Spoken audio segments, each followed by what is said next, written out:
Hello, a very good evening to you. It's been the biggest show of industrial muscle for more than 30 years.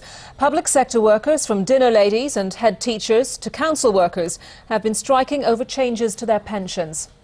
But the impact of their action has varied across the country, and the Prime Minister says it's been a damp squib. As the working days come to a close, the unions claim up to 2 million people have walked out. Education was hardest hit, with around 18,000 schools and colleges shut across the UK. In the NHS, around 7,000 operations were cancelled. But despite earlier fears of chaos at border controls, there was little travel disruption at airports. In a moment, we'll be looking at the effects of the strike across the UK. But first, here's our political editor, Nick Robinson. Solidarity forever. This was the day they said would bring the country to a standstill. The day we'd see the biggest set of strikes in a generation. 25,000 public sector workers took to the streets in London. 30,000 marched in Birmingham. Those who work in schools and hospitals and government offices, protesting at planned cuts to their pensions. 8,500 more joined them in Gateshead. So what impact did they have? Schools across the UK suffered the worst disruption. More than 3/4 across England were affected. In Wales and Scotland, almost all were closed. Our school's on strike as well, and so we came here to do our work today, but we didn't realise that the library was shut too. So we thought we'd just stay here and do our work anyway. Well, it's been a difficult day for many parents, with more than half the country's schools shutting their doors. And for the first time, head teachers walked out alongside their staff. Our education correspondent Rita Chakrabarti spent the day in Hull, gauging the impact of the teachers' strike. Classrooms across the country were silent and empty today, like this one at South Cave Primary in East Yorkshire. The pupils were, some of them, here. And their headmaster was here, John Killeen, striking over pensions. John, this is the first time you've come out on strike. How does it feel?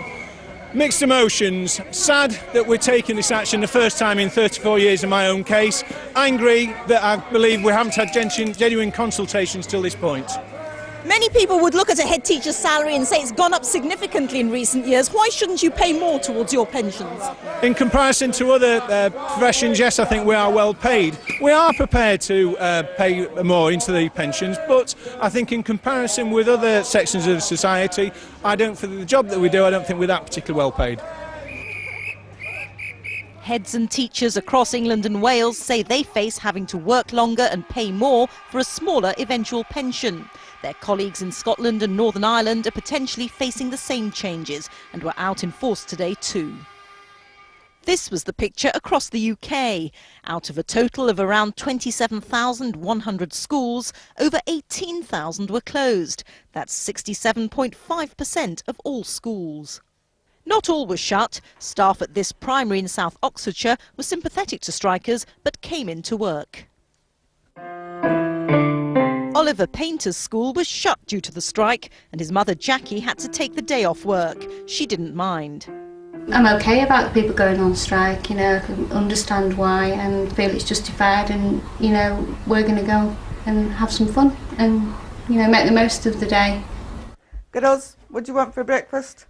But Rhoda Munn in Aberdeen, who had to look after her two daughters today, feels very differently.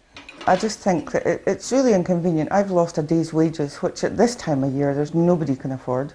I think the government really, they're kind of forcing the issue really. I don't think they've got a choice, and if I was in their position I certainly think I would be doing the same thing. Phil Jones runs a letting agency in Hull, and 4 of his 9 staff had to take the day off to look after children. The striking teachers, he thinks, don't know how lucky they are. I think the public sector have had very good pension arrangements for quite some time now. It's built up over a number of years. If you do a comparison to the private sector, there's a major disparity, and I think they need to accept the reform and accept what's been offered to them. These children had a great day off school, but for parents it's been far from simple. With no obvious resolution to the standoff, many wonder if this will happen again. Rita Chakrabarti, BBC News, Hull. Well, our top story today, and paramedics, cleaners and care workers were just some of the healthcare staff who walked out on strike today. As a result, hospitals across the UK have had to cancel or rearrange planned operations and outpatient appointments. Our correspondent Claire Marshall reports now on what impact today's strike has had on hospitals. Call 999 today and you will get an answer. Unions have negotiated to ensure urgent care is maintained. But it's becoming clear that ambulance services across the country are being severely tested. Here in the West Midlands, they say they are under significant pressure. The demand is the same, but they have fewer staff to cope. Lee has refused to go on full strike. Instead, he's working to rule. At the end of the day, if someone dies and it's a result that they haven't had an ambulance, which that's obviously going to tell on us, but if we actually just support that as best we can but still maintain the service, perhaps it will still make a difference. Can I speak to the patient, please? London ambulance crews are now only able to respond to life-threatening calls. The priority for these NHS workers in Birmingham today was trying to take care of their pensions. This is a hugely important day. Have you ever been on strike before? No, never. In fact, a lot of radiographers haven't. I think the last time was the 70s or the 80s. And people don't really know how to handle going on strike, actually. It's all new to us. Hospitals across the UK have been affected, including here in Belfast and here in Barnsley. GPs are not on strike and only some nurses have walked out. NHS managers have been able to plan ahead. But on average, the NHS would perform 30,000 non-emergency operations a day. It's believed that around 7,000 have been cancelled. So today, 20% fewer operations were carried out. With no school, Christine Guerin has had to bring her daughter with her here to the Birmingham City Hospital. How's your day been today? Horrible, really. I've had to wait like over an hour. And normally I've come for a blood test before and I've been seeing me like in 15 minutes. And it's now coming up to the peak time of day for emergency calls. Ambulance chiefs are urging people to only call 999 if someone's life is in danger.